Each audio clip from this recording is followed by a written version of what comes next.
점이 되겠습니다.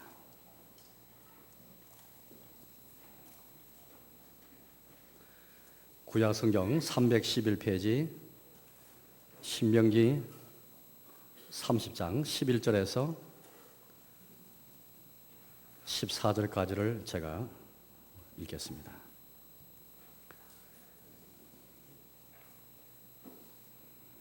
내가 모세입니다. 내가 오늘 내게 명령한 이 명령은 내게 어려운 것도 아니요 먼 것도 아니라 하늘에 있는 것이 아니니 너가 이르기를 누가 우리를 위하여 하늘에 올라가 그의 명령을 우리에게로 가지고 와서 우리에게 들려 행하게 하라 할 것이 아니요 이것이 바다 밖에 있는 것이 아니니 너가 이르기를 누가 우리를 위하여 바다를 건너가서 그의 명령을 우리에게로 가지고 와서 우리에게 들려 행하게 하라 할 것도 아니라 오직 그 말씀이 내게 매우 가까워서 내 입에 있으며 내 마음에 있은즉 너가 이를 행할 수 있느니라. 아멘. 십계명 설교를 제가 하는 가운데 있습니다만은 십계명은 우리 1계명, 2계명 해서 십계명을 하는데요. 천주교에서 이 십계명 한 계명 한 계명을 계산하는 것과 우리 개신교가 계산하는 방법이 좀 다릅니다. 우리 1계명, 2계명이 이제 구분되어 있지 않습니까? 근데 천주교는 1계명, 2계명이 한 계명입니다. 2계명까지 합쳐서 1계명입니다. 우리 이제 십계명이 나오는 출애굽기나 신명기 말씀 보시면은 예를 들어서 우리가 제4계명이 안식일을 거룩하 지켜야 되는데 이건 제4계명이다, 5계명이다 그런 말이 없습니다. 그냥 10가지 계명이 한꺼번에 나와 있지 첫째 계명은 이것이고 또 8번째 계명이 이것이고 10번째 계명이 이것이다 그리 나와 있지 않습니다. 그래서 천주교 계산과 우리의 계산이 좀 다릅니다. 혹 계산이 다른 거 보고 좀 당황스러울 수 있습니다. 우리 분명히 2계명인데 천주는 왜 1계명이냐라고 생각할지 모르겠습니다. 분명히 제4계명인데 천주는 3계명입니다. 안식을 기억하여 거룩 지켜라. 이 계명 우리에게는 4계명이지 천주는 3계명이 있습니다. 물론 그렇다 해서 한 계명도 빠뜨린 것은 아닙니다. 다만 계산법이 다른 것이죠. 그러나 우리 하나님 말씀 보시면 1계명과 2계명이 철저히 구분되어 있습니다. 1계명은 너는 나 외에는 다른 신을 두지 말라라는 계명을 우리가 지금까지 보았습니다. 사람이 섬겨야 할 신은 세상에 한 분밖에 없습니다. 물론 신이라 이름하는 신들이 있고 종교가 있지만은 이 세상에는 유일한 신, 참된 신 한 분밖에 없습니다. 그 신을 참된 섬김의 대상으로 너희가 여겨라. 참된 경배와 예배의 대상으로 섬길 분은 한 분밖에 없다. 성경을 통해서 말씀하시고 계시하신 그 하나님, 유일하신 주 하나님만이 하나밖에 없는 유일신이요 참된 신이다. 이걸 우리가 1계명에서 보았습니다. 사람이 누구를 섬길 것인가? 사람은 누구를 섬기느냐에 따라서 그 사람의 존재 가치가 달라지게 되어 있습니다. 사람이 동물을 섬기면 동물에게 전하면 동물과 같은 존재로 전락하게 될 것이고 사람이 곤충을 섬기면 곤충보다 못한 존재 되고 말 것이고 사람이 사람을 섬기면 사람은 그 이상의 존재가 될 수 없습니다. 사람이 하나님만 참된 신, 유일한 신, 그 하나님을 섬길 때에 비로소 하나님이 창조하신 하나님 형상인 사람의 존엄성과 가치를 나타내면서 살 수가 있습니다. 이제 제2계명은 우리 이렇게 말하였습니다. 너를 위하여 새긴 우상을 만들지 말고 위로 하늘에 있는 것이나 땅에 있는 것이나 땅 아래 있는 것에 어떤 형상인지 만들지 말고 그것들에 절하지 말고 섬기지 말라 그런 말씀입니다. 간단히 말하면 하나님을 섬기되 유일신 하나님 섬기되 참된 신을 섬기되 그 하나님을 형상으로 만들지 말라. 만들어서 절하거나 섬기지 말라. 물론 우리 예수님에 대해서 그림 그릴 수도 있고요. 조각도 할 수 있습니다. 문제는 그것을 그려놓고 만들어놓고 절하고 섬기는 것이죠. 예배의 대상으로 예배를 위해서 활용하지 말라 그런 말씀 되겠습니다. 당연히 우리는 예수님도 그릴 수 있고 또 교회도 그릴 수 있고 또 성경에 나와 있는 여러 인물들을 그릴 수 있고 성경에 있는 사실을 그릴 수 있습니다. 조각을 새길 수도 있습니다. 문제는 그것들을 만들어서 절하거나 섬기지 말라 그런 말씀입니다. 그러면서 이어지는 말씀이 있는데요. 이렇게 말씀합니다. 나 내 하나님 여호와는 질투하는 하나님인즉 나를 미워하는 자의 죄를 갚되 아버지로부터 아들에게로 3, 4대까지 이르게 하거니와 나를 사랑하고 내 계명을 지키는 자에게는 1000대까지 은혜를 베푸느니라. 제2계명에는 다른 계명에는 다 없는 좀 부연 설명이 나와 있습니다. 이 계명을 지키는 사람한테는 내가 천대까지 은혜를 베푸지만은 반면에 이 계명을 지키지 않은 사람한테는 내가 3세대까지 반드시 죄를 갚겠다. 죄를 묻겠다. 그렇게 말씀하십니다. 왜냐하면 나는 질투하는 하나님이시다. 질투가 뭔지 우리 잘 아시잖아요. 하나님 제2계명 주시면서 자신이 질투하는 신이다. 나는 질투하는 하나님이다. 말씀하시면서 두 방향을 말씀하십니다. 하나님의 질투 때문에 이 계명을 어긴 사람한테는 3세대까지 죄를 갚고 반면에 그 동일한 질투 때문에 지키는 사람한테는 천대까지 은혜 베푸겠다. 그런 말씀하십니다. 그래서 이 둘째 계명, 제2계명인데요. 이 계명은 어떻게 1계명과 다르길래 우리 개신교가 구분하는 것일까요? 왜 천주교는 하나를 묶어서 말하는 것일까요? 예, 우리 개신교는 철저하게 1계명과 2계명을 구분해서 그렇게 우리를 말하고 있습니다. 왜냐하면 1계명은 바른 예배의 대상, 바른 성김의 대상에 대해서 말하고 있습니다. 오로지 유일신, 참된 신만 섬기라, 예배하라. 그 계명이 1계명이고 2계명은 참된 신을 섬기되 유일하신 하나님을 섬기되 예배하되 바른 방법으로 섬기라. 그런 말씀입니다. 바른 섬김, 섬김의 방법에 대해서 말하는 것이고요. 1계명은 섬김의 대상을 말하고 있고 2계명은 섬김의 방법을 말하고 있고 1계명은 예배의 대상을 말하고 있고 2계명은 예배의 방법을 말하고 있습니다. 섬긴다는 말은 우리말로 좀 더 쉽게 바꾸고 말하면 예배한다는 말과 똑같습니다. 과거의 구약 시대에는 제사장들이 하나님의 집에서 하나님 섬겼습니다. 이제 이 시대에는요, 우리 모두가 다 제사장이 되어서 하나님을 섬기는 자들인데 그게 바로 예배한다는 말입니다. 특별히 우리는 예배라는 것은 우리 공예배, 이 주일 공예배 속에서 하나님 예배하고 뿐만 아니라 우리는 공예배를 떠나서 우리 모두 일상생활에서 하나님을 섬깁니다. 가정에서도 직장에서도 우리 사회생활에서도 모든 생활의 영역에서 하나님을 섬기면서 하나님 예배하면서 우리는 그렇게 살아갑니다. 공예배와 삶의 예배가 있습니다. 섬김, 공예배를 통해서 하나님을 섬기고 일상생활을 통해서 하나님을 섬깁니다. 제2계명은 어떻게 바른 예배 드릴 것인가, 어떻게 1계명에서 말한 1계명을 통해서 우리는 다른 신을 두지 않고 참된 신을 만나고 유일신 하나님 만나서 그 하나님을 섬깁니다. 예배합니다. 2계명은 그 방법을 우리에게 잘 소개해 주고 있습니다. 형상을 만들지 말라. 너를 위해서 눈에 보는 형상을 만들지 말라. 대신 하나님께 주신 것이 있습니다. 하나님이 우리에게 눈에 보는 형상 대신에 주신 것이 있는데 바로 오늘 신명기 3장 말씀 보니까 자기의 말씀입니다. 하나님은 눈에 보는 형상을 만들어서 자기를 섬기도록 형상을 주신 것이 아니고 주신 것이 바로 자기의 말씀입니다.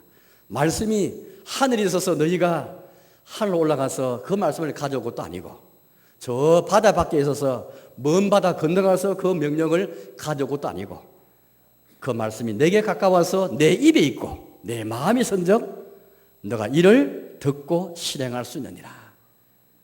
제2계명의 적극적인 교훈은 하나님 말씀만이 공예배 속에서 들려져야 하는 것이고 일상생활에서 들려져야만 하나님을 참되게 예배하고 하나님을 참되게 섬길 수 있다. 이것을 제2계명에서 교훈해 주고 있습니다. 제1계명은 우리가 잘 지킬 수 있을지 모르겠습니다. 나는 참된 신을 섬기고 유일하신 하나님만을 섬기는 사람이다 라고 말하실지 모르겠습니다. 그러나 많은 사람이 제2계명에서 실패하고 맙니다.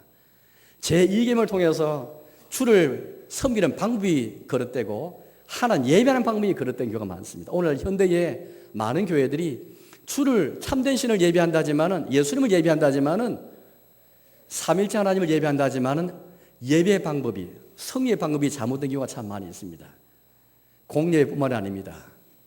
공예를 통해서 그릇된 방법으로 하나님 예배하면서 예배가 타락하고 우리의 삶에서 하나님을 섬긴다 하지만은 참된 신을 섬긴다 하지만은 일상생활 속에서 성의의 방법이 잘못돼가지고 결국에는 마지막에는 2계명에서 넘어졌지만은 마지막에는 궁극적으로 1계명까지 어겨가는 그런 경우를 많이 보게 됩니다. 성경 보면은 실제로 1계명을 지켰지만 2계명에서 실패하면서 마지막에는 우상을 섬기는 여호와 하나님을 섬기면서 잘못된 방법을 섬겼지만은 결국에는 여호와 하나님 아닌 다른 신을 섬긴 경우를 많이 보게 되었습니다. 우리 제일 첫 번째 들 수 있는 신뢰가 모세가 시내산에 올라가서 호렙산에 올라가서 십계명 받을 때에 밑에는 아론과 그의 백성이 기다렸더랬습니다.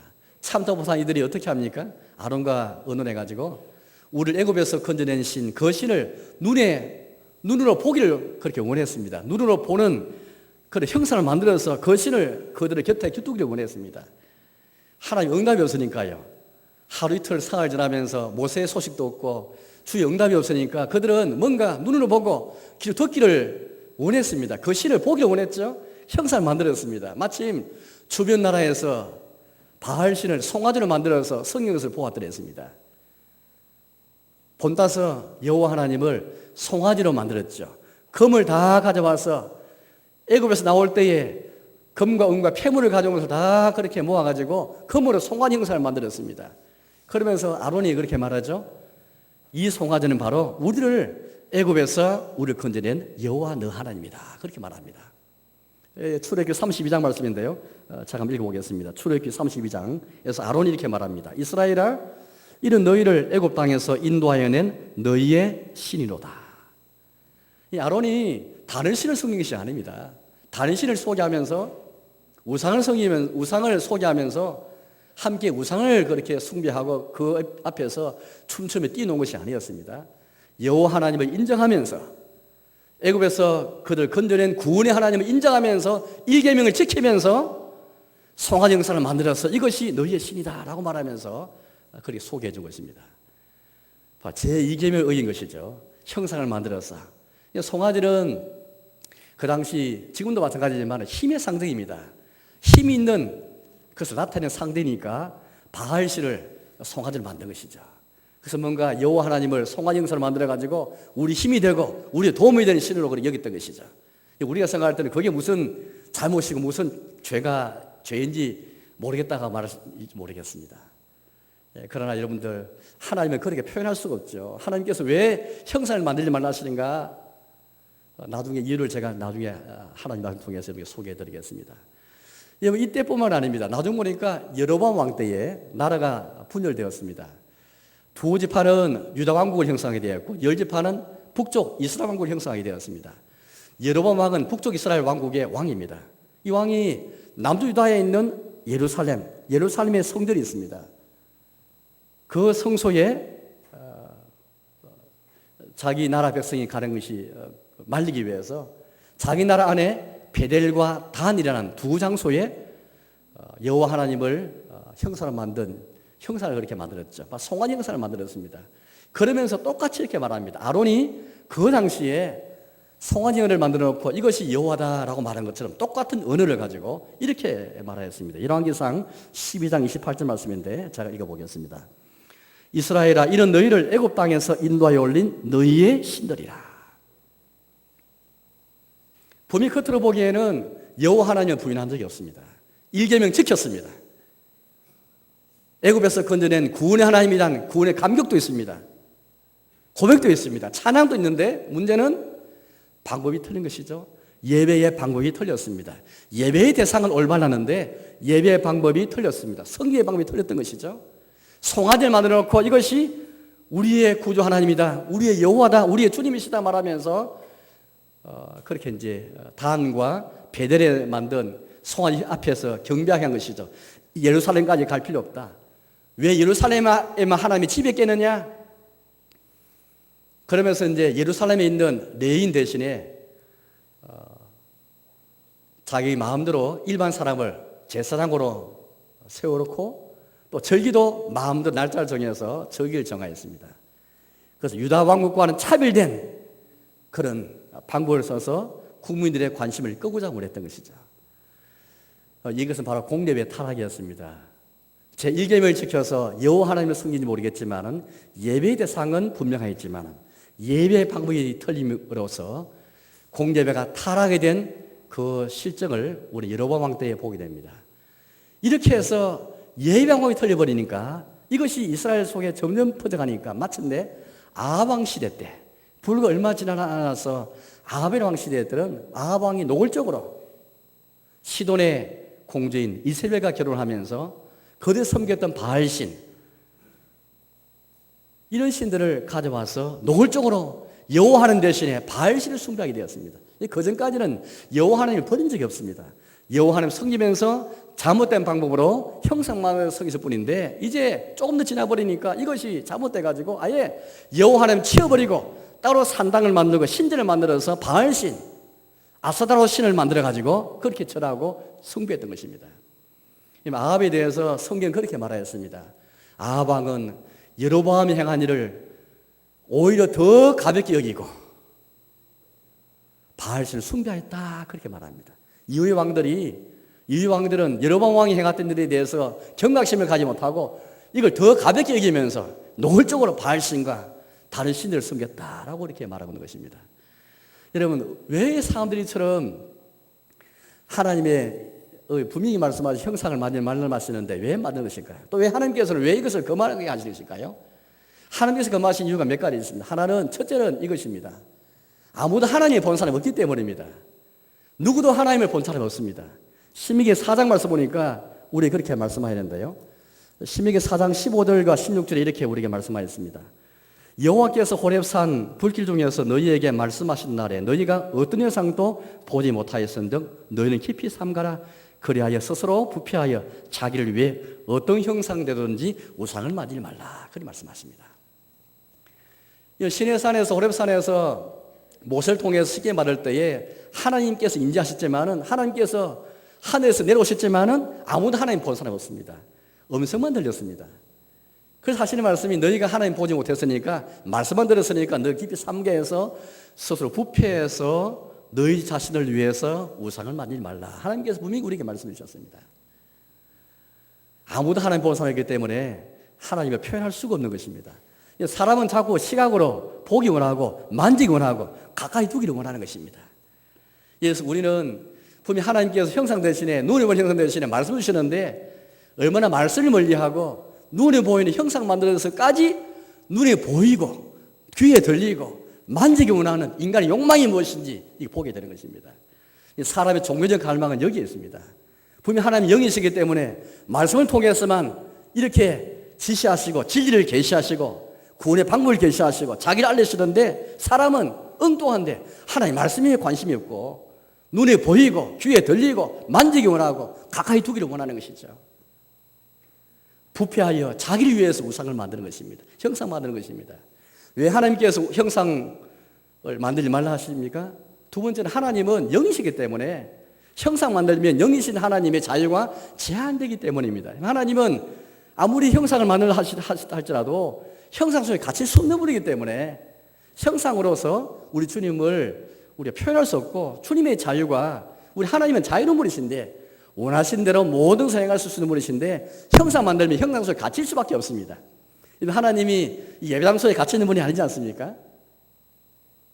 하나님이 건물 속에 갇혀 있는 분이 아니지 않습니까? 하나님이 법궤를 만들었습니다. 법궤를 만들어 지시했습니다. 법궤는 하나님께서 지시하신 것이고 법궤를 통해서 주님은 우리와 함께하는 표를 나타냈습니다. 은혜의 표요, 주의 임재의 표입니다. 그러나 표일 뿐이지 주님이 자기를 드러내는 형상이 아니지 않습니까? 그런데 이스라엘 백성이 어떻게 했습니까?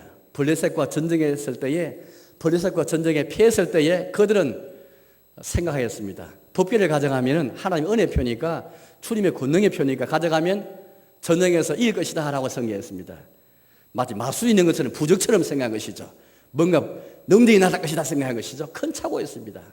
마음이 주님에게 떠나버렸는데 이들의 마음이 주님에게 없는데 하나님 법궤라는 상자에 갇혀가지고 상자에 의해서 주님이 자주당하는 그런 분이 아니시죠? 주님 영이신 분이시고 자기가 원하시는 행하신 분인데 사람의 뜻대로 형상 속에 갇혀서 역사는 그런 분이 아니지 않습니까? 결과는 참혹하고 말았습니다. 전쟁에 참패하고 말았죠. 여러분, 이와 같이 사람은 하나님께서 분명히 형상을 만들지 말라 하셨지만은 인간 욕심을 위해서 그렇게 만들게 되는 것입니다. 물론 하나님이처럼 법궤를 통해서 보여주신 것처럼 자신의 은혜를 위해서 복음을 위해서 연약한 인간을 위해서 눈에 보는 표를 주실 때가 있습니다. 법궤가 그랬고 지금 우리가 예배 때마다 혹시 하고 있는 성찬과 세례를 합니다. 세례 때 사용하는 물이 있습니다. 성찬 때 우리가 먹고 마시는 빵과 포도주가 있습니다. 하나님의 은혜의 표죠. 십자가의 표입니다. 물은 물이 우리를 씻는 것처럼 우리 주님의 피만이 우리를 씻는다는 표가 바로 세례 때 사용하는 물이지 않습니까? 빵과 포도주는 주님이 우리를 위해서 찢기시고 흘리신 주님의 몸과 피를 가리킵니다. 주의 십자가를 가리킵니다. 그 표인 것이죠. 그러나 이 표현에 불과한데 이걸 마치 이스라엘 백성이 법궤를 대할 때 그렇게 했던 것처럼 마술인 것처럼 세례만 받으면 구원받고 빵만 먹으면 예수님 먹고 마신 것처럼 생각한 다음에 큰 오산입니다. 믿음의 입으로 빵과 포도를 마시지 않으면 아무 소용이 없습니다. 믿음의 자세를 가지고 세례받지 않으면 아무 소용이 없습니다. 믿음의 서로로 목사가 물을 뿌리지 않으면 아무 소용이 없습니다. 하나님께서 우리 인생을 위해서 연약할 위해 펴주실 분이지 사람은 그 이상으로 만들고 마는 것이죠. 왜 하나님께서 형상을 만들지 말라 그 말씀입니까? 하나님의 영광은 너무나 높고 너무 존귀한 영광인데 이걸 형상을 통해서 표현할 수 없기 때문입니다. 주의 영광은 더없이 넓고 너무나 위대하고 크신데 어떤 형상을 만들어서 주의 영광을 거기에다 표현할 수 있겠습니까? 불가능한 것이죠. 또 나아가서 형상을 만들 필요가 없는 것이 형상이 이미 하나님과 우리 사이에는 언약의 끈이 있습니다. 이 언약의 끈은 주님의 예수님의 피로 말미암아 하나님께서 우리 아버지 되시고 우리 그분의 자녀가 되는 예수님의 피 때문에 그분 우리 신랑 되시고 우리 그분의 신부가 되는 언약의 끈이 있는데 내적으로 치밀한 끈이 있는데 형상을 만들어서 그것을 대신할 수가 없는 것이죠. 형상을 만들 필요가 없는 것이 이미 형상 관계없이 주님과 우리 사이에 언약이 끈이 있는데 형상을 섬겨서 주를 대신할 수 없는 것입니다. 그럼에도 불구하고 왜 사람이처럼 형상을 만들어서 주님을 대신하고자 원하고 예수님 부인하지 않지만은 여호와 하나님 부인하지 않지만 왜 형상 만들기 원하는 것입니까? 그렇게 한다면 그것은 사람이 주님의 자리에 서는 것입니다. 본래 하나님께서 사람을 창조하셨죠. 하나님은 사람 창조할 때 자기 형상과 자기 모양대로 사람을 창조했습니다. 그러나 사람이 아무리 하나님을 형상으로 표현한다 할지라도 형상을 만들 순간 그것은 사람이 자기 형상대로 자기 모양대로 하나님을 창조하는 것입니다. 거꾸로입니다. 하나님이 사람을 창조하시는 것이 마땅한데 주님이 우리를 창조하심으로 모셔야 되는데 사람이 창조주가 돼가지고 자기 모양대로 자기 형상대로 자기에게 자기 구색을 맞추어주는 자기의 뜻대로 자지우지를 우지할 수 있는 그런 신을 만드는 것이죠.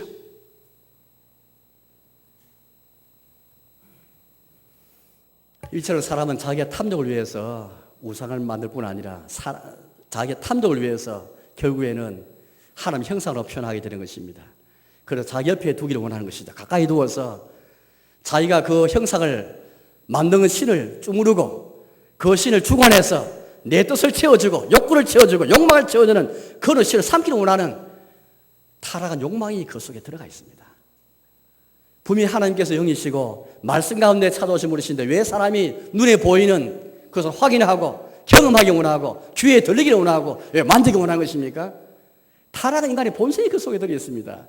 그런 신을 형상을 만들어서 가까이 두면서 만지면서 입 맞추면서 호세아서 말씀 보니까 여호와 하나님이 다 형상 만들어서 입 맞춤까지 하였습니다. 입 맞추면서 손을 만지면서 그 신을 쪼물쪼물 하면서 하나님이 사람을 다스리게 하는 것이 아니라 사람이 하나님 다스리는 것입니다. 하나님이 사람을 주관하는 것이 아니라 사람이 하나님을 주관하는 것으로 표현되는 것입니다. 이게 바로 예배의 타락입니다. 공예의 타락인 것이죠. 성김의 타락입니다. 여호와 하나님을 부인한 적도 없고 예수님 부인한 적도 없지만 예배가 타락하면 예배 방법이 타락하면 성의 방법이 타락하면 이처럼 사람이 하나님 자리에 올라서서 자기의 모양대로 자기의 뜻대로 자기에게 맞추는 신을 만들어서 그 신을 이용하고 활용하는 것이죠. 조금만 더 나가면 이단이 되고 맙니다. 이단이 무엇입니까? 이단의 특성 중 가장 하나는 이단에서는요 오직 은혜의 사상이었습니다. 오직 은혜의 신앙이었습니다. 그러나 우리 대개의 모든 개신교는 오직 은혜의 복음을 많이 강조합니다. 하나님께서 우리 구원을 주시더라도 우리의 조건과 관계없이 우리의 공로와 관계없이 은혜 가운데 기뻐시 뜻 가운데 선택하시고 예정하셔서 우리를 부르셔서 구원하시고 복 주시는 분을 믿겠는데 이단에서는요 이런 조건만 갖춰주면 복이 많다라고 생각합니다. 신천지 그렇고 여호와적인 그렇고 구원파를 합니다. 이단을 다 보십시오. 주일 성수하면 복이 있다라고 생각합니다. 이렇게 하기 때문에 뭔가 구원이 있다고 생각합니다. 40일 기도하면, 1초번째 드리면, 혹은 금식하면, 조건을 내세워서 요 조건만 내가 충족하면 그 각본대로 마치 자동 판매기처럼, 자동 판매 하시지 않습니까? 내가 그 돈만 딱 넣으면 내가 원하는 물품이 밑에 딱 떨어지고 맙니다. 그처럼 하나님께서 충족되는 돈처럼 내가 주일 성수하고 내가 이렇게 딱 행하면 자동적으로 하나님이 복 주시고 자동적으로 하나님께서 은혜 주실 것을 믿기 때문이죠. 그건 이단입니다. 하나님께서 우리를 구원하신 것은 우리의 믿음 때문만도 아니죠. 성경은 믿음조차도 공동아니라고 말하겠습니다. 믿음조차도 하나님의 선물이다. 왜냐하면 믿음 때문에 믿음이 제1원인이 되어서 구원받는 것이 아니라 하나님께서 구원을 주시는 주체이신 하나님께서 우리 믿음을 통해서 우리를 구원하실 뿐이지 기쁘신 뜻대로 그분의 사랑 가운데 우리 믿음을 통해서 불쌍히시어서 믿음을 통해서 우리를 구원하실 뿐이지 믿음 때문에 우리를 구원하신 것이 아닙니다. 주를 성수했기 때문에 우리를 구원하시거나 복 주시는 것이 아닙니다. 그럼 하나님 우리의 각본대로 움직이신 분이잖아요. 하나님께서 우리 욕구대로 움직이신 분이잖아요. 성경에 말하시는 그런 하나님이 아닙니다. 하나님은 자기 원하는 대로 기쁜 뜻대로 사랑 가운데서 우리 믿음을 통해서 우리 헌신을 통해서 역사하시고 복 주시고 은혜 주시지 구원파나 신천지나 여호와전인 가만 보십시오. 일자는 조금만 다 갖추면은 막 제2계명에서 형상 만들어서 내 가까이 두면서 내 입맛대로 해주기 원하는 신으로 삼고자 하는 인간의 욕망이 제2계명을 어기는 것처럼 이단이 다 거기서 조금만 더 나가면 이단이 되고 마는 것입니다. 이단의 특징과 이계명 어기는 그 사람의 속성과는 너무나 흡사하기 짝이 없는 것입니다. 천주교에서 주로 아기 예수를 많이 강조합니다. 아기 예수. 왜 아기 예수를 강조하는 것일까요? 왜 특별히 아기 예수를 강조하는 것일까요? 그런 상도 많습니다. 조각도 많습니다. 그림도 많습니다. 마리아가 안고 있는 아기 예수. 그건 그 속에 예수를 아기로 만들어서 뭔가 아기는 아무 의지가 없지 않습니까? 어른이 이끄는 대로 어른이 원하는 대로 따라올 수밖에 없는 게 아기입니다. 예수님을 아기로 만들어서 경배와 종교의 대상이 아니고 아기로 만들어서 마음도 쪼물락쪼물락하면서 내 욕망을 채워주는 타락한 본성이 그 속에 들어가 있는 것입니다. 왜 사람이 그렇게 하나님께서 분명히 형상을 만들지 말라 하신 목적이 있는데 불구하고 왜 그렇게 만들기 원하는 것일까요? 타락한 본성 때문인 것입니다. 아까 신명기 4장 말씀 보니까 스스로 부패하여 자기를 위하여 형상을 만들지 말라 분명히 경고했습니다. 부패하면은 자기를 위해서 형상을 다 만들어서 형상을 통해서 거신을 주관하고 다스리기 원하는 그 뜻이 거기에 포함되어 있는 것입니다.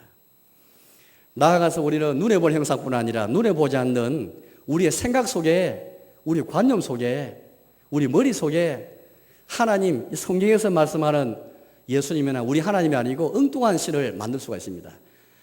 유명한 종교학자 칼빈이 그런 말을 했습니다. 우리 사람이 얼마나 타락했든지 우리 인간의 머리 속에는 인간의 머리는 끊임없이 우상을 만들어내는 우상을 제작해내는 공장과 같다 그렇게 말했습니다. 우리는 죽을 때까지 이 계명을 잘 지켜나가야 됩니다. 얼마나 눈에 보이는 단군상이 문제가 아니고 눈에 보이는 단군상, 눈에 보이는 성상, 눈에 보이는 성인상, 눈에 보이는 마리아의 상을 아무리 파괴해도 파괴할 수 없는 잘못된 주님에 대한 이 형상, 우리의 생각 관념 속에 또아리를 털고 앉아있는 잘못된 신에 대한 형상, 이 형상은 우리 사람이 깨어있지 않으면 이거 파괴할 수가 없습니다. 종교의 당시에 눈에 본 형상을 다 파괴해버렸죠. 그래 성상 파괴 운동이라 불렸습니다.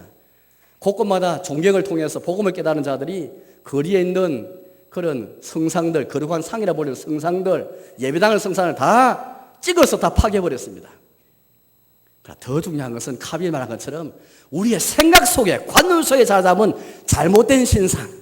어떤 사람은 하나님을 성경에서 말하는 신과 전혀 다르게 우리의 유교 사상에 물들든지 불교 사상에 물들든지 어느 사상에 물들든지 무의식적이든 의식적이든 간에 상관없이 우리가 만든 신이 얼마나 많은지 모릅니다. 지나치게 하나님을 온한 분으로 만다든지 하나님이 지나치게 엄격한 분으로 만다든지 유교 사회에서 많은 분들이 하나님의 가르쳐서 경찰로 봅니다. 주님은 늘 경찰서 우리를 위해 간섭하는 분, 노인으로 생각하는 분들이 계세요. 판사라고 생각하는 분이 계십니다. 혹은 우리 부모가 우리 아이들에게 잘못된 신에 대한 하나님에 대한 형상을 심어줄 수가 있습니다. 우리 의도 안 했지만 잘못되게 우리의 삶을 통해서 잘못된 주님, 잘못된 예수님에 대한 그 사상과 생각을 심을 수 있었다면 얼마나 우리가 그렇게 조심해야 하지 않겠습니까? 최근에 얼마 전에 우리가 긍정의 힘이라는 책이 한국교회에 휩쓸었습니다. 긍정의 힘이라는 책은 정말 잘못된 책입니다. 성경에서 말하는 신이 아니고 엉뚱한 신을 만들었죠. 그런 식으로 제1계명은 잘 지켜나가지만 2계명 지키라는 것이 얼마나 힘든지 제1계명에서 보는 것처럼 역사가 증명해 주고 있습니다. 우린 제1계명을 지켜나가기 위해서 얼마나 잘못된 오류, 참된 신을 섬기되 유일신을 섬기되 잘못된 방법이 우리 가운데 없는지, 잘못된 섬김, 잘못된 방법의 섬김과 예배가 없는지를 늘 돌이켜보면서 그 오류가 없는지를 그 오류와 싸워나가야만 이 감당할 수가 있습니다. 시편 50편 말씀 보니까 그런 말씀이 있는데요. 시편 50편 말씀 이런 말씀이 있습니다. 너가 이 일을 행하여도 내가 잠잠하였더니 너가 나를 너와 같은 줄로 생각하도다. 하나님께서 이렇게 말씀하십니다. 너가 나를 너와 같은 줄로 생각하도다. 하나님은 자기 말씀을 통해서 우리가 하나님 배워가야 되는데 이 책만 말해서 우리는 하나님 마치 우리와 같은 줄로 생각하는 거예요. 우리 마음속에는 하나님이 우리 같은 줄로 생각하면서 그렇게 나도 모르게 우리 머릿속에 주님에 대한 상이 심어져 버리고 그런 예수님을 섬겨갈 수가 있게 되는 것입니다. 따라서 우리 칼빈의 말을 얼마나 한번 깊이 생각해 봐야 되겠습니다. 하나님께서 오늘 제2계명에다 부연성을 통해서 이 계명을 지킨 사람한테는 천대까지 은혜 베풀고 또 이 계명을 범하는 사람한테는 3, 4대까지 죄를 갚겠다 그런 말씀하십니다. 하나님 질투하는 하나님이시죠. 왜 하나님의 질투가 이게 나오겠습니까? 바로 그것은 제2계명을 어기다가 마침내 잘못하면 1계명까지 어길 수 있기 때문입니다. 예배 방법이 잘못되면 성의 방법이 잘못되면 예배 대상이 엉뚱한 신이 될 수 있습니다. 그래서 하나님께서 우리에게 질투하는 하나님을 말씀하시면서 2계명 어기는 사람한테는 3, 4대까지 죄를 묻겠고 반대로 그 주의 사랑 때문에 잘 지키는 사람한테는 1000대까지 은혜 베푸시겠다. 그런 말씀해 주십니다. 오늘 이 말씀을 한번 우리에게 한번 적용해 볼까요? 오늘 제2계명의 첫째 적용은 우리 공예배입니다. 우리 공예배에서 어떻게 하나님을 바른 방법으로 섬길 수 있겠습니까? 천주교처럼 우리 형상을 만들어서 하나님 예배하는 것으로 활용해서는 안 되겠습니다.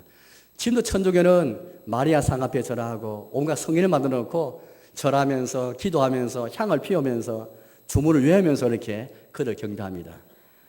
제가 얼마 전에 이제 외국 여행 가보니까 어느 한 곳에서는 예수님의 뼈, 진짜 예수님의 뼈가 여기에 담겼다 하면서 우리에게 소개해 주는 거예요. 사람들이 그냥 오지 않습니다. 예수님 뼈라니까 어떻게 합니까? 절합니다. 지금도 천주교는 우리의 성찬과 달리 미사를 행합니다만은 그러나 이제 병자라든지 혹은 그날 미사가 있는 그날에 참사를 못한 사람을 위해서 그들은 이제 그들의 이 빵 자체가 예수님 몸이라고 보기 때문에 이 예수님의 몸인 이 떡을 보관해 놓습니다.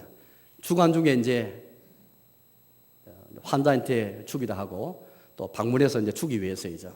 그래서 늘 평상시에 그걸 딱 모셔 놓습니다. 그들 성체라 보냅니다. 거룩한 몸이다.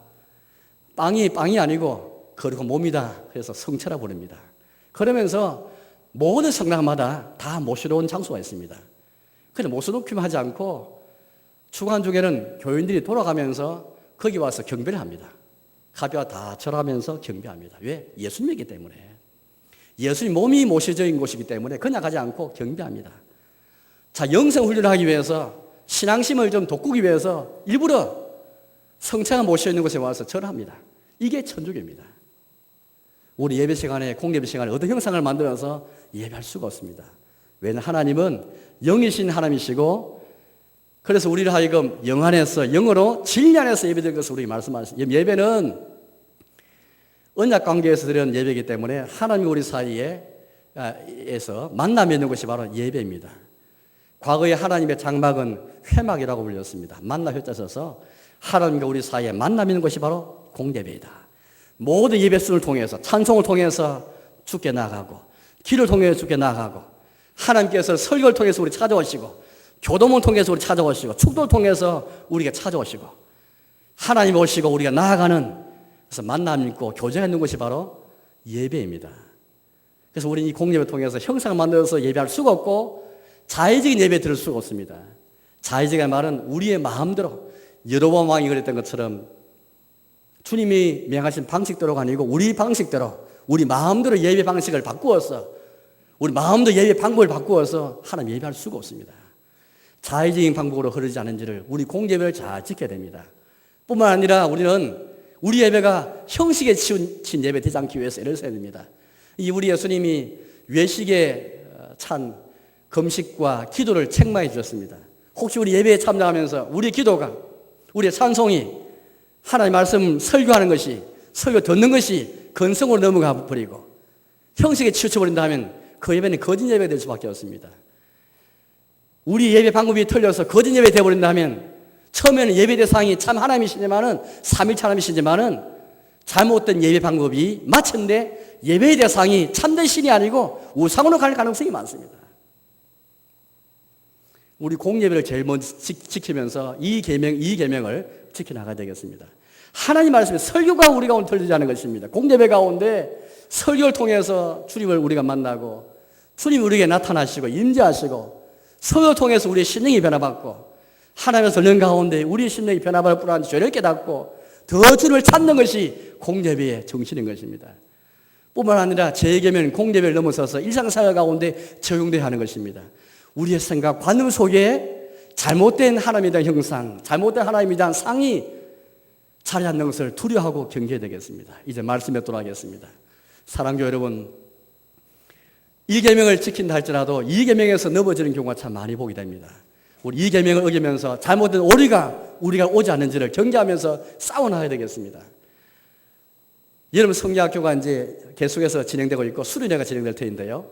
여러분 우리 다음 세대, 언약의 세대, 이 계명처럼 참 하나님 알고 참 하나님을 섬기는 언약 세대에 있는 교회, 예배 대상이 분명하고 성리 대상이 분명해서 유일신 하나님, 참된 하나님을 섬기는 사람이 복된 자들이고 그런 세대가 있는 교회가 복된 교회이고 더 나아가서 예배 방법이 올바랐어, 성기의 방법이 올바랐어, 참된 하나님을 옳은 방법으로 잘 섬길 수 있는 언약의 세대가 있는 교회가 복 있는 교회입니다. 무엇이 복 있는 교회겠습니까? 참 하나님 깨닫고 참 하나님 섬기고 바른 방법으로 하나님 예배하는 언약의 세대, 바로 그 세대에 있는 교회가 복된 교회인 것입니다. 아무쪼록 우리의 모든 삶 속에서 이 계명이 주시는 교훈대로 형상을 만든 것이 아니라 인간의 욕심을 위해서 잘못된 신을 만든 것이 아니라 하나님 말씀이 멀리 있는 말씀이 아니고 가까이 있는 말씀, 우리 입에 있고 마음에 있는 말씀을 따라서 그 말씀 가운데 들려지고 우리 영혼에도 말씀이 들려지고 우리의 가정에도 들려지고 우리의 자녀들에게 들려지고 우리 교회도 들려져서 그 말씀 듣고 실행하는 가운데 오직 참된 하나님만 올바르게 예배하며 나아가시는 저와 여러분 되시기를 주님의 이름으로 축원합니다.